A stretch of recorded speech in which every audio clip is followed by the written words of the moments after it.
Pakistani team के कप्तान शान मसूद भी मुल्तान में टर्न देखकर हैरान रह गए। कहते हैं इस मौसम में इतनी स्पिन की तवक्को नहीं थी। अच्छी बात यह है कि टेस्ट मैच हमारी जीत पर इख्तिताम पसीर हुआ। I think it's very important. Again, we also didn't expect. We were quite surprised that in this weather, would it spin from ball one? It's not going to be as hot as England, as the England series. So that was always a question. We were under the pump. We lost 4 wickets through some quality seam bowling, which obviously surprised us and took us back. But that partnership, and the credit goes to the batting unit, the batting coach, because I think a day before the game we sat down together and we talked about that once 2 guys get in, you have to go big, and Saud and Rizzi did that exactly. I think it's very important.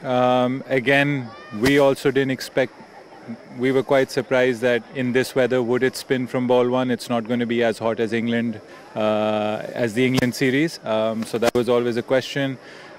We were under the pump. We lost 4 wickets through some quality seam bowling, which obviously surprised us and took us back. But that partnership, and the credit goes to the batting unit, the batting coach, because I think a day before the game we sat down together and we talked about that once 2 guys get in, you have to go big, and Saud and Rizzi did that exactly.